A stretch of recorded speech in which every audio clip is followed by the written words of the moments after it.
Aujourd'hui, on va au Maroc. Le Maroc vient en aide aux États du Sahel. Le Maroc vient aider les États du Sahel. Incroyable, non? Le Maroc a organisé ce qu'on appelle l'ouverture sur l'Atlantique. En fait, les ministres des Affaires étrangères du Burkina Faso, du Mali, du Niger, du Tchad et du Maroc se sont réunis samedi 23 décembre à l'initiative du roi du Maroc en vue de désenclaver les pays sahéliens. Damn it! Wow. Incroyable, n'est-ce pas? Eh bien, à travers cette vidéo, moi, je vais simplement manifester mon point de vue. Et honnêtement, j'y suis et je serai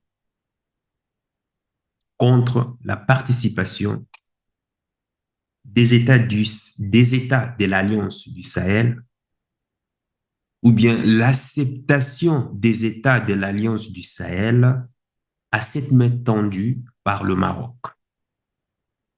Honnêtement, je pensais que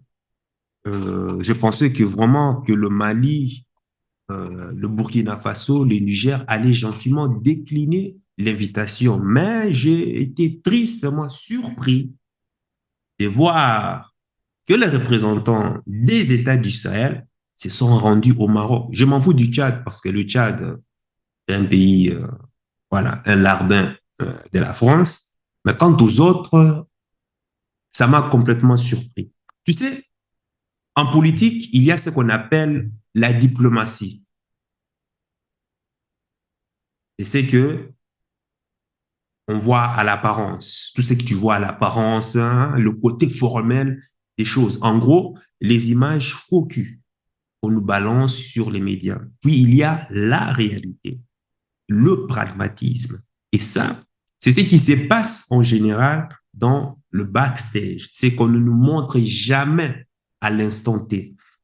Mais ce sont toujours les faits historiques, les faits, c'est-à-dire, ce sont des faits qui nous sont révélés plus tard, voire même des décennies plus tard. Et c'est avec les faits historiques qu'on arrive à déterminer ce que l'autre va faire, ou bien ce que l'autre est en train de planifier, ou bien ce que l'autre planifie de faire dans le futur. C'est basant bien sûr sur les probabilités. Ainsi, l'histoire a toujours prouvé que l'être humain a toujours tendance à répéter les mêmes habitudes, les mêmes faits. La preuve est que quand toi, tu te lèves le matin, tu gardes à 90% la même routine matinale tous les jours, toutes les semaines, voire même tous les mois, n'est-ce pas? Un autre fait qui va peut-être t'en apprendre plus, par exemple, lorsque tu prends ta douche, tu commences toujours généralement par mettre du gel sur la tête, et puis tu descends sur les parties du corps, et puis le pied, les mains, n'est-ce pas? Eh ben, pourquoi ne commences-tu pas sur les fesses ou sur les pieds, puis tu continues à remonter sur la tête et autres? En tout cas, moi, c'est ce que je fais, hein. Je commence toujours là où je viens de te le dire. Donc, voilà. Et on me traite toujours d'être un peu chelou, quoi. Alors que, bon, moi, je trouve plutôt la personne qui me traite de chelou, des bizarre. Parce qu'elle est en train de reproduire les mêmes mouvements que 99% de la population, alors qu'ils ne se connaissent même pas. Donc, moi, je trouve ces gens plutôt, ceux qui me traitent des chelous parce que je commence à me laver, je commence à mettre du gel sur le fesse et puis je monte sur les autres parties du corps. Moi, je les traite des robots programmés. Pourquoi? Parce que cette personne ne fait qu'exécuter justement ce qu'on a planté dans son cerveau. Parce que les mêmes mouvements qu'on reproduit proviennent de quelque part. Donc, concernant le Maroc, c'est pareil. Depuis tous ces temps, le Maroc ne voyait pas que les États de l'Alliance du Sahel avaient des difficultés d'accès à la mer. Et c'est maintenant qu'il se rend compte que le Mali, le Burkina Faso, le Niger sont dans le besoin. On s'interroge, en tout cas, on s'interroge. La question à se poser, qu'est-ce qui explique ces gestes généreux du Maroc? Le Maroc, on sait que le Maroc a une rivalité sans fin avec l'Algérie sur le front Polisario.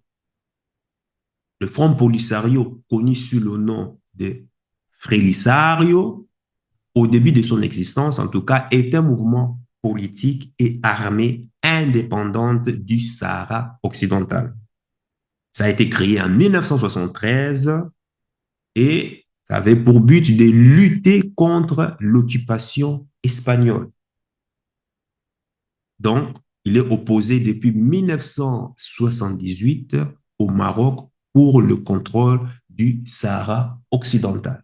Et dernièrement, l'Algérie vient de rompre, on a vu tous que l'Algérie a rompu ses relations diplomatiques avec le Mali. L'Algérie a joué, je tiens à te le rappeler, un rôle déterminant dans la déstabilisation du Mali. L'Algérie et la DGSE français se donnent la main pour déstabiliser le nord du Mali, le Burkina Faso et puis le Niger. Et le Maroc vient en stratège et perfide, diplomate, pour tirer maintenant profit de la mauvaise aventure entre le Mali et l'Algérie. Et ça, justement, c'est la politique.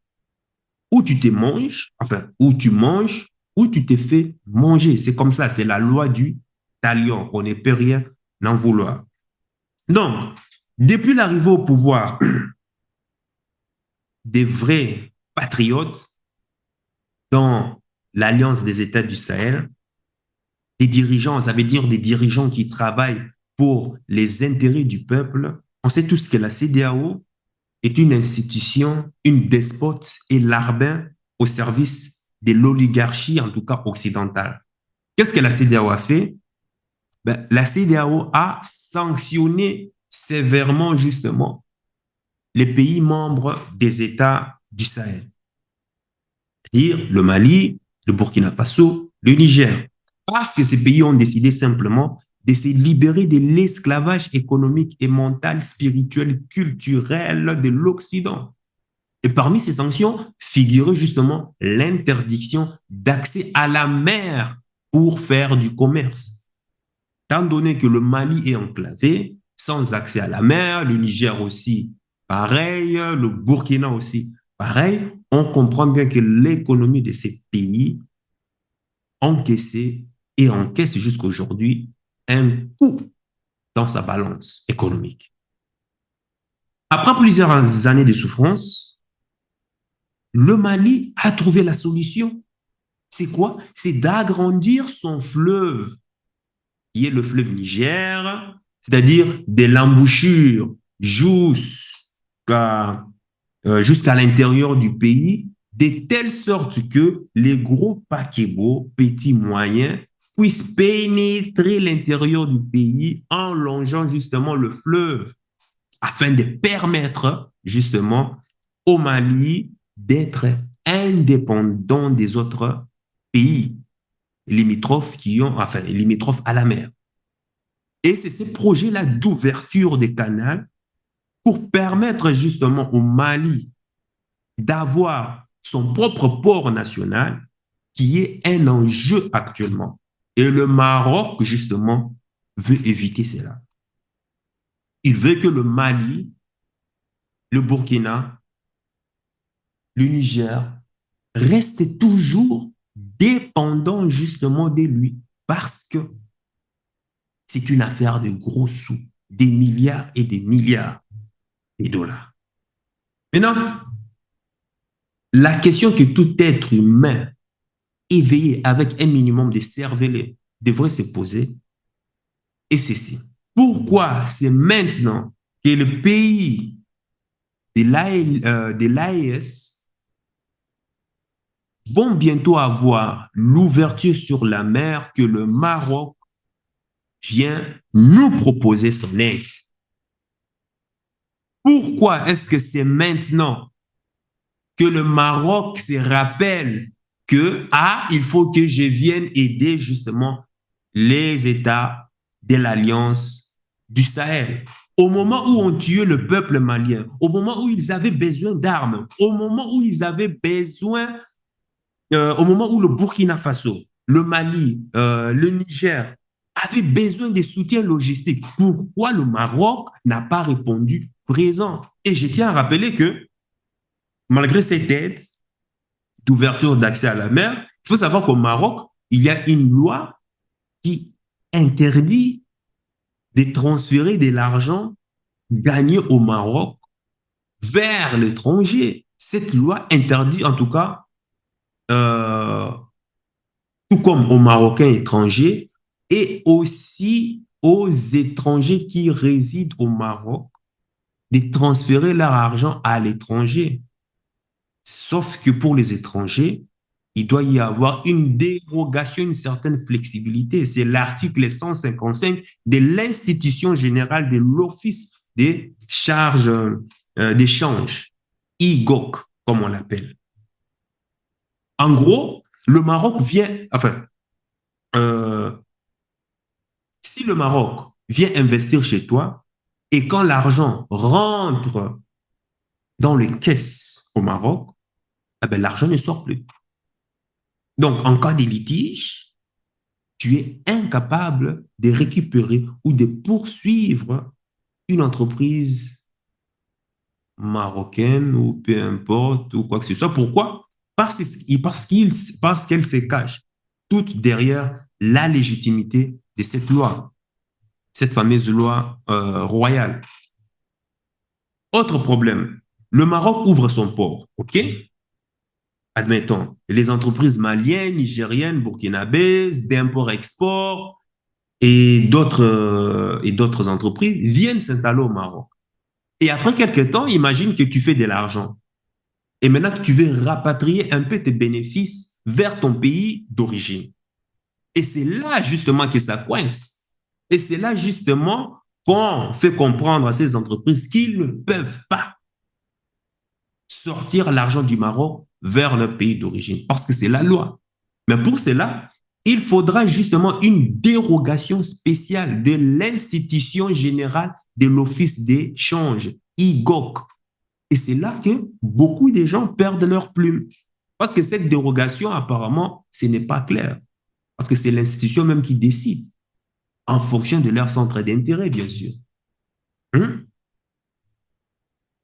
Comment est-ce que les États du Sahel vont pouvoir régler ces problèmes?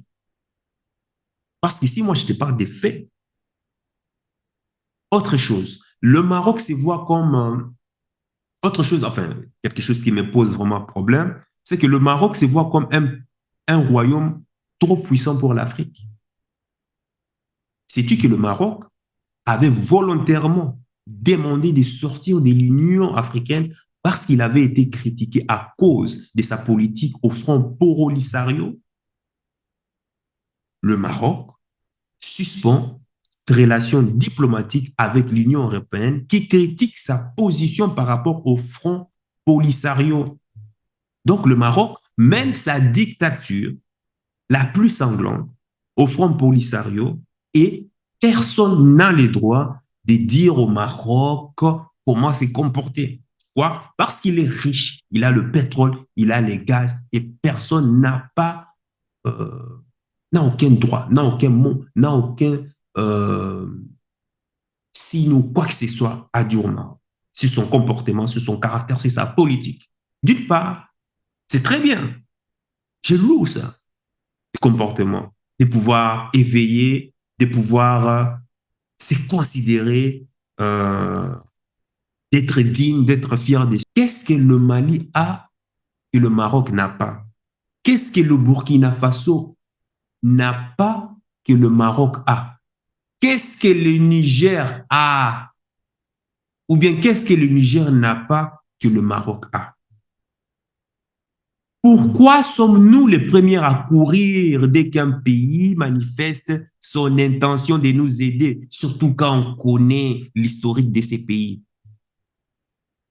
Autre chose qu'on doit comprendre, c'est que la France est en train de jouer un double jeu par rapport au Maroc.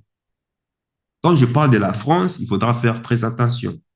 Il y a le gouvernement français et puis il y a le service des renseignements secrets. Donc, officiellement, la France et l'Algérie sont en froid. Officiellement, la France et le Maroc sont en froid, mais officieusement, les services de renseignement français, algériens et marocains communiquent toujours entre elles. Ce qui se passe est que la France avait besoin du Maroc pour avoir un deuxième regard dans le Sahel, vu que le Mali a mis la select sur l'Algérie. Donc, la France a besoin d'un autre soutien, a besoin des yeux pour voir ce qui se passe au Sahel. Troisième raison pour laquelle il faut se méfier du Maroc, le Maroc est jusqu'à aujourd'hui membre observateur de la CEDEAO. Le Maroc, suite à des investissements massifs qu'il a effectués en Côte d'Ivoire, dans les infrastructures, terres agricoles et autres, avait demandé d'accéder à la CEDEAO via les soutiens d'Alassane Ouattara. Mais on ne lui a accordé qu'un poste d'observateur. Après maintes pressions, maintes relances, comme le Maroc n'arrive pas à obtenir le statut de membre permanent au sein de la CEDEAO, qu'est-ce qu'elle a fait? Le Maroc maintenant s'est replié maintenant sur l'AES. Dès qu'il a vu que la confédération s'est formée, il a dit bingo, ça c'est une opportunité. Pourquoi? Parce que l'AES est une concurrence à la CEDEAO. Cette même CEDEAO qui ne veut pas lui accorder le statut de membre permanent. Et comme le Maroc a un grand ego, eh ben voilà, il dit que moi, je vais vous la jouer à l'envers. Pour le Maroc, c'est un peu comme si, en fait, c'est un coup à la nuque de la CEDEAO pour lui dire, écoutez les gars, vous m'ignorez, ben moi aussi, je donne l'accès à la mer à vos concurrents, à vos ennemis. Donc, maintenant, quand on réfléchit maintenant à tous ces éléments, est-ce que le Maroc est sincère dans sa démarche? Fais une pause sur cette vidéo et puis dis-moi dans les commentaires. C'est très important. Non, fais une pause dans cette vidéo parce que je veux vraiment qu'on réfléchisse. Il ne faut pas me traiter de, je ne sais pas, tous les mots ou quoi que ce soit. Fais une pause dans cette vidéo et qu'on réfléchisse.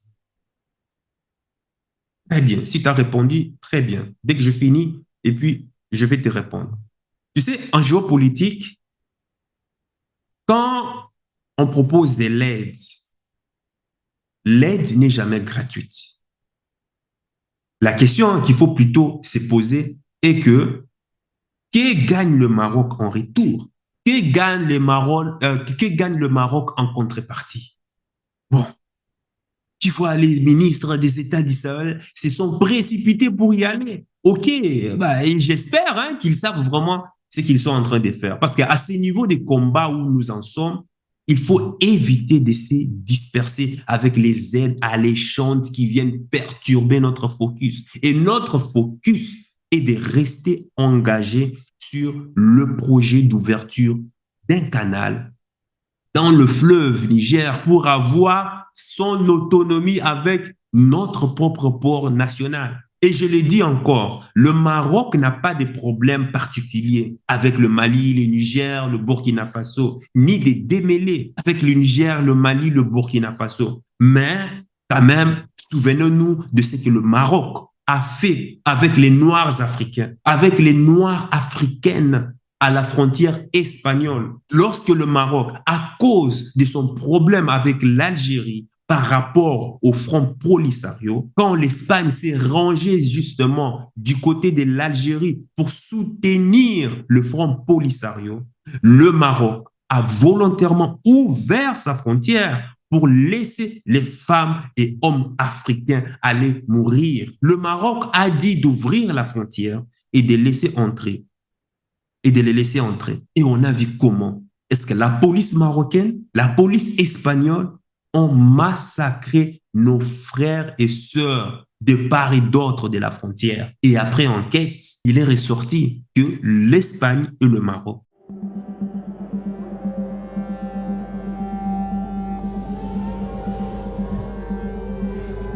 Le 24 juin 2022, des centaines de personnes, pour la plupart des demandeurs d'asile soudanais, tentent de franchir la frontière entre le Maroc et l'exclave espagnole de Melilla.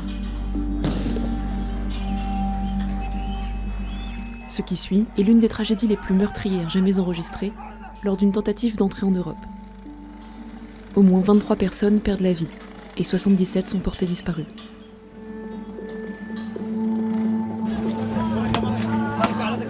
Les vidéos publiées sur les réseaux sociaux ce jour-là montrent une extrême brutalité policière.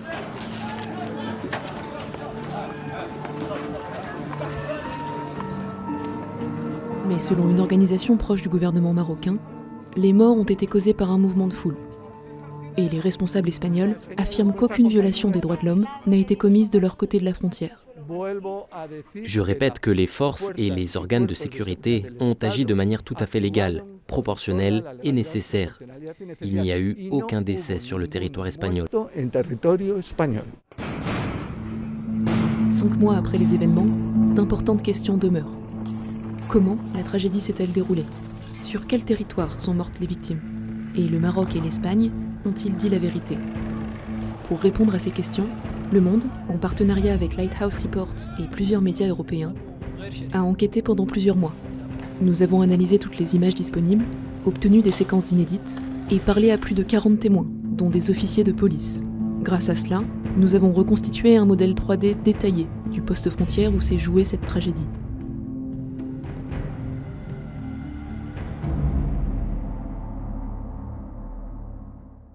Melilla, avant-poste espagnol sur le continent africain, est entouré de 4 clôtures avec des barbelés et d'une tranchée profonde. L'Espagne compte sur le Maroc pour la surveiller. Mais pour certains, Melilla représente une chance de demander l'asile en Europe.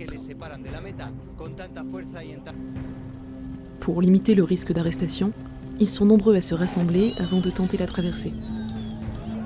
Ils trouvent régulièrement refuge dans les montagnes, où la police tente de les disperser. La semaine précédant la tragédie, ces descentes sont particulièrement intenses.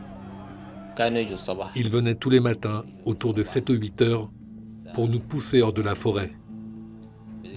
Nous avons été sérieusement blessés.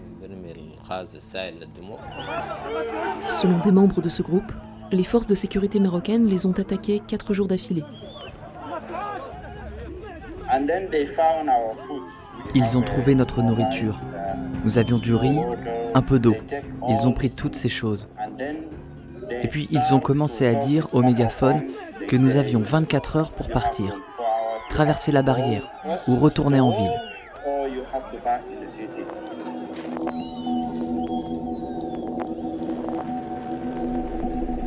Le 24 juin, tôt le matin, le groupe descend de la montagne pour rejoindre la frontière.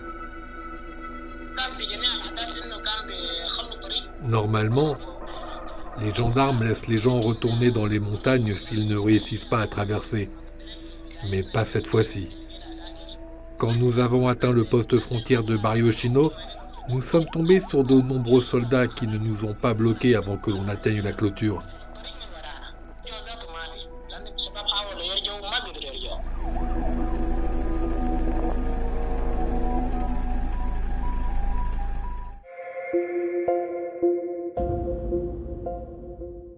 Étonnamment, les forces de sécurité marocaines ne les empêchent pas d'approcher.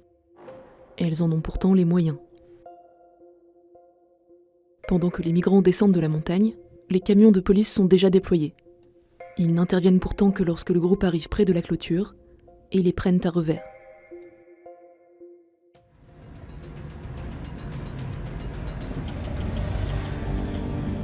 Plutôt que tenter d'escalader la frontière, comme lors de tentatives précédentes, le groupe se dirige vers le poste frontière de Barrio Chino. Beaucoup sautent par-dessus le mur d'enceinte.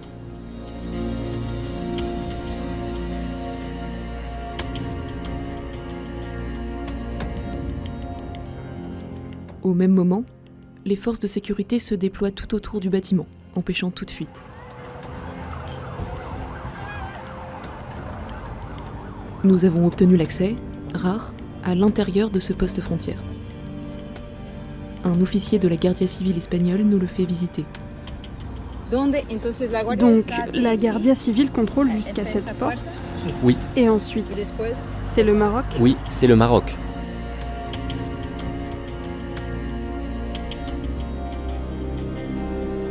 La zone bleue est contrôlée par l'Espagne. La zone noire par le Maroc.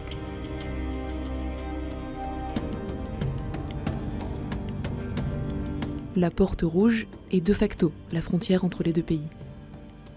Nous avons demandé à un officiel au ministère de l'Intérieur espagnol de placer la frontière sur notre modèle 3D. Il nous a envoyé ce croquis.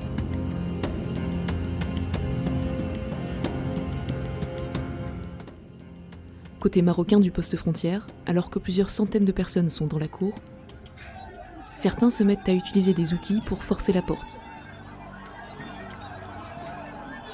Ce moment est filmé par un hélicoptère espagnol et les images seront ensuite transmises à des journalistes locaux. Les forces de sécurité marocaines tirent alors au moins une vingtaine de grenades lacrymogènes en moins de 8 minutes. Tirer des quantités excessives de gaz lacrymogène dans un espace clos est interdit par le droit international à cause des risques de panique et de bousculade. Nous sommes rentrés dans un endroit qui faisait environ 500 mètres carrés. Ils ont lancé beaucoup de gaz lacrymogène et des pierres. Et nous devions rester là. On ne pouvait pas sortir. Nous étions encerclés et des gens ont été blessés. C'était comme une guerre avec de la fumée et des gens jetant des pierres.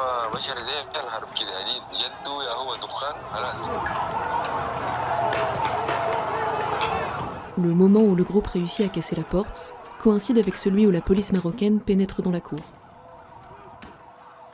Des centaines de personnes se précipitent alors vers la porte.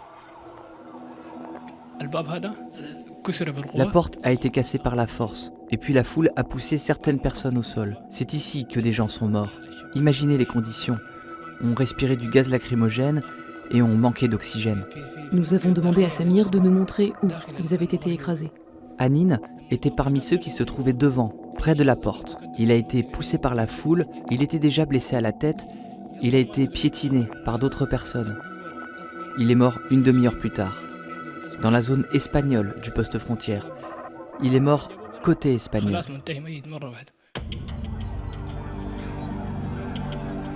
Les autorités espagnoles insistent. Aucun décès n'a eu lieu sur leur territoire. Les images prises depuis l'hélicoptère et rendues publiques ne montrent que les premières secondes de la bousculade. Les minutes qui suivent, cruciales, n'ont pas été diffusées. Nous avons eu la possibilité de les consulter. Un haut gradé de la Guardia Civile nous décrit ce que montrent les images. Au moment où la porte se brise, ils se mettent tous à courir vers elle. Maintenant, il y a un zoom. L'hélicoptère zoome dans la bousculade et filme des gens en train d'être écrasés en territoire espagnol.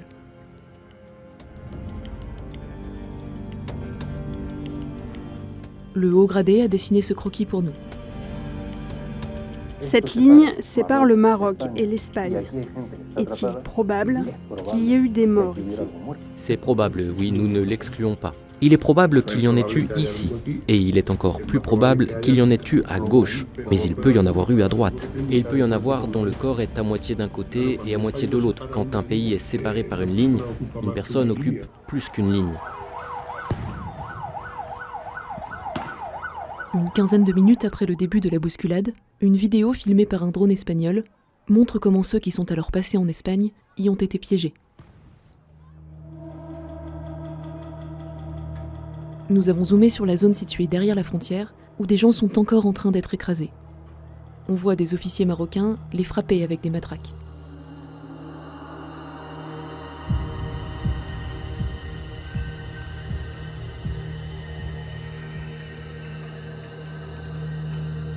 Côté espagnol, des journalistes ont filmé le même moment. Ces images sont diffusées pour la première fois et montrent l'attitude des forces de sécurité espagnoles.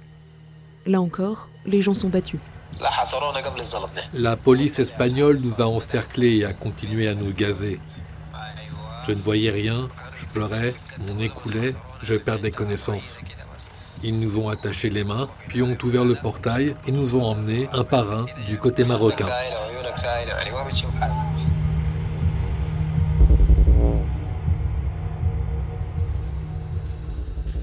Les forces marocaines entrent en Espagne par ce couloir et commencent à forcer des gens à revenir au Maroc.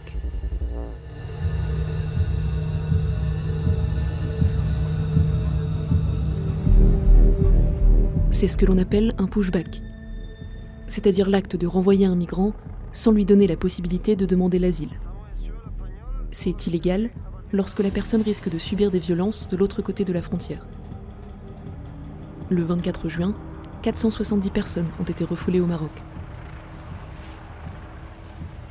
Les officiers espagnols affirment qu'ils étaient alors appliqués à contenir les personnes à l'extérieur et qu'ils n'ont pas pris part aux opérations de maintien de l'ordre à l'intérieur du poste frontière avant ou après la bousculade. Les Marocains entreprennent alors de désobstruer l'intérieur du poste frontière côté marocain et espagnol. Les vidéos qui le montrent sont particulièrement choquantes. Elles remettent en cause une grande partie du récit espagnol sur ce qui s'est passé ce jour-là. Nous avons parlé à plusieurs personnes visibles dans cette vidéo. Cet homme, Ibrahim, nous raconte comment son ami Anwar a été tué.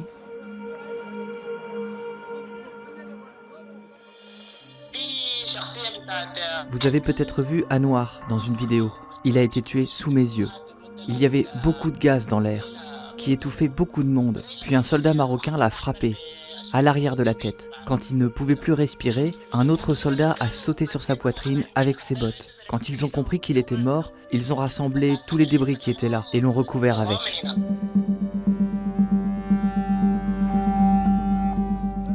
Il s'agit d'Abdulaziz Yacoub, connu comme Anwar, l'ami d'Ibrahim. Lorsqu'il est récupéré par les forces marocaines, son corps gît près de la porte frontalière, du côté espagnol.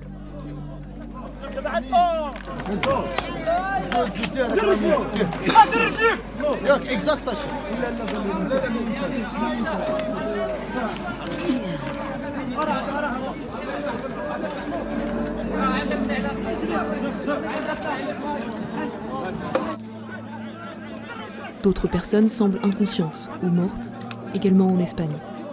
On voit les forces marocaines traîner un corps jusque dans leur zone.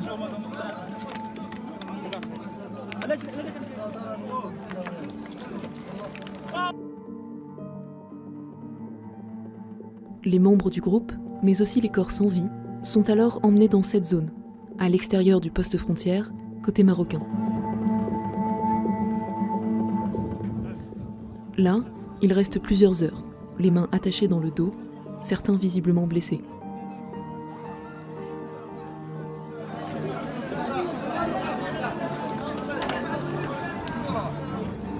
Allongés sur le sol et sans défense, ils sont de nouveau battus.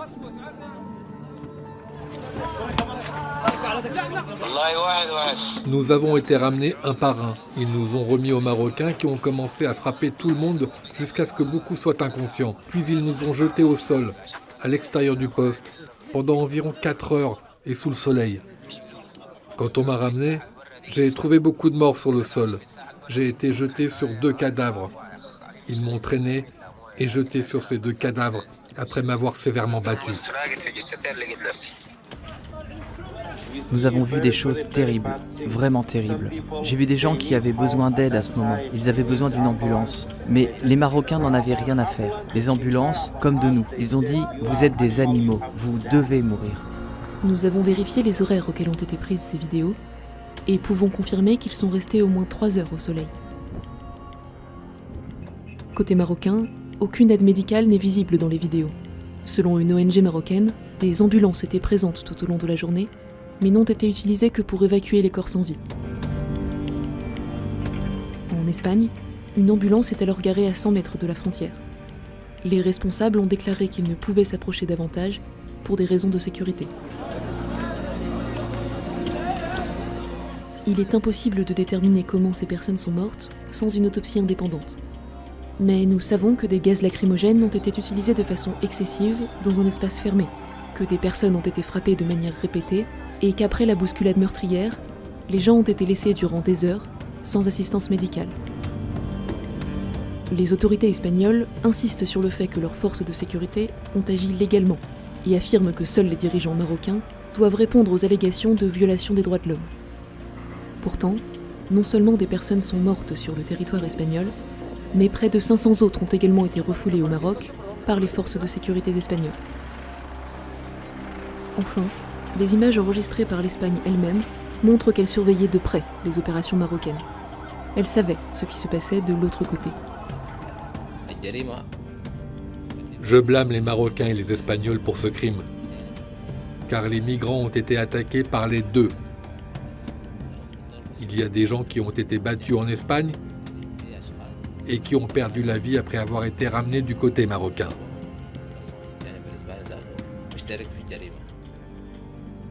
Des centaines de survivants sont ensuite embarqués dans des bus par les forces marocaines et transportés vers des zones reculées au Maroc. Selon plusieurs témoins, les gens y ont été abandonnés sans que l'on se soucie de leurs blessures.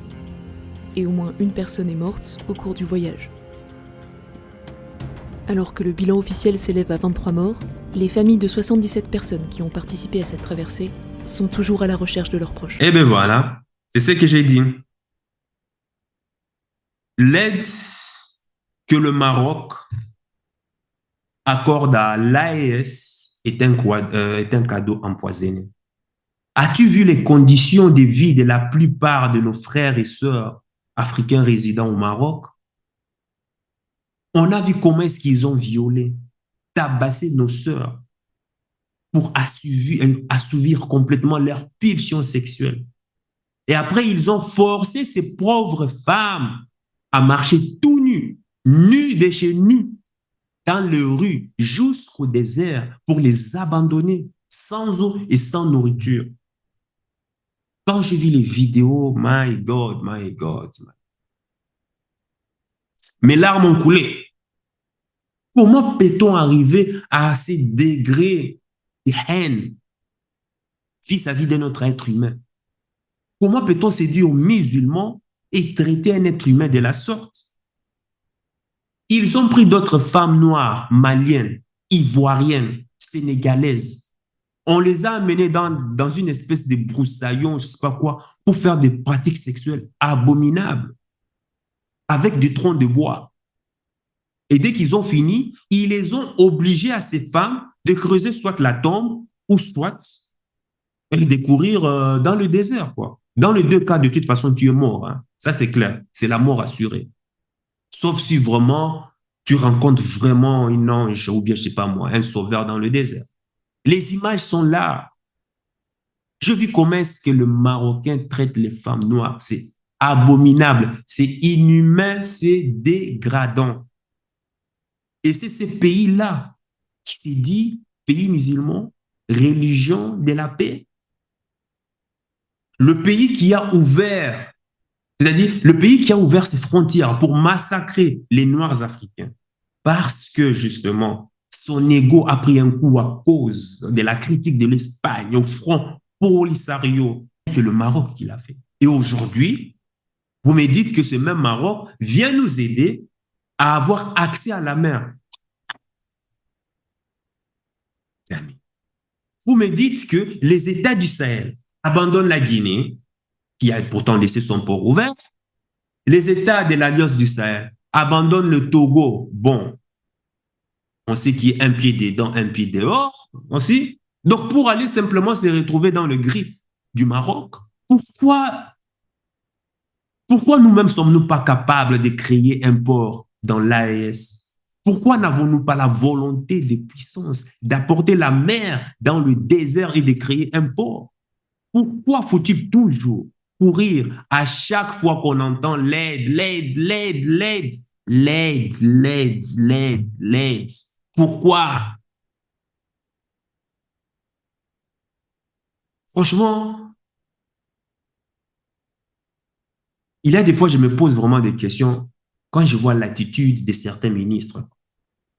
On se demande même parfois si est-ce que ça valait même la peine de pouvoir changer Ibeka au Mali, ou bien Mamadou Soufou, ou bien, comment il s'appelle, Bazou. Est-ce que ça valait la peine de les changer? Bon. honnêtement, je me retiens parce que, ben voilà, je respecte beaucoup les États de l'Alliance du Sahel. Je ne veux pas aussi donner l'opportunité à l'ennemi de profiter de la brèche pour nous diviser encore davantage. Moi, j'ai très mal. J'ai très mal. Je comprends qu'on est des humains, que parfois on peut faire des erreurs, on oublie parfois le passé parce que, ben voilà, le temps passe, le confort s'y installe et autres. Mais honnêtement, on n'a pas besoin de Maroc. Concentrons-nous sur l'ossature du Liptako gourmand. Créons d'abord notre propre monnaie. Mettons d'abord en place les modalités d'adhésion de l'AES, des structures solides, des institutions fortes. Et après, si un pays extérieur vient proposer son aide ou quoi que ce soit, il n'y a pas de problème. Mais quoi qu'il en soit, ces pays doivent être soumis par rapport à vos conditions qui est juste à vos conditions, qui est justement la conséquence de cette fondation forte que vous avez dû créer grâce à vos structures. Ça me dépasse, ça me dépasse. Il faut faire la différence entre la diplomatie et ce qui se passe réellement dans le backstage. Bon, je ne sais pas, toi, qu'est-ce que toi tu en penses? Comment trouves-tu l'acte, le geste que le Maroc a fait pour les États du Sahel? Tu peux être de l'avis contraire ou du même avis que moi. Je te demande à pouvoir justement apporter ta pierre à l'édifice.